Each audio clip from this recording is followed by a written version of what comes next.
अलिबाग येथील जिल्हा शासकीय रुग्णालयातील दुरवस्था, अस्वच्छता आणि रुग्णांना भेडसावणाऱ्या समस्यांवर अलिबाग नगराध्यक्ष अक्षया नाईक यांनी आक्रमक भूमिका घेत प्रशासनाला चांगलेच धारेवर धरले.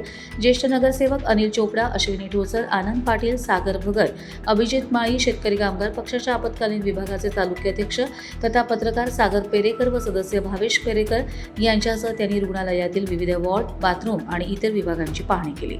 यावेळी निवासी वैद्यकीय अधिकारी डॉक्टर शिंदे, अधिपरिचारिका गायत्री म्हात्रे आणि संबंधित कर्मचाऱ्यांकडे त्यांनी रुग्णालयातील अस्वच्छता, अपुऱ्या सुविधा आणि देखभाली अभावी निर्माण झालेल्या परिस्थितींबाबत करमरीत जाब विचारला.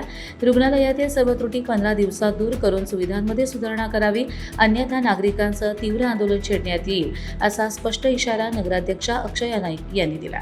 त्यावेळी त्यांनी जिल्हा रुग्णालयातील काही विभाग पेण व पनवेल येथे स्थलांतरित करण्याच्या चर्चेलाही तीव्र विरोध दर्शवला. अलिबाग, मुरुड तसेच परिसरातील तालुक्यांमधून मोठ्या संख्येने रुग्ण येथे उपचारासाठी येतात, त्यामुळे कोणताही विभाग अन्यत्र हलवू नये, तसे झाल्यास सर्वसामान्य रुग्णांची मोठी गैरसोय होईल अशी ठाम भूमिका त्यांनी मांडली. नगराध्यक्षा त्यांच्या या धडक पाहणीमुळे जिल्हा रुग्णालयातील दुरवस्थेचा प्रश्न पुन्हा एकदा ऐरणीवर आला असून प्रशासनाच्या पुढील भूमिकेकडे नागरिकांचे लक्ष लागले आहे. कर्जत लाईव्हसाठी अमोल कुमार जैन, रायगड.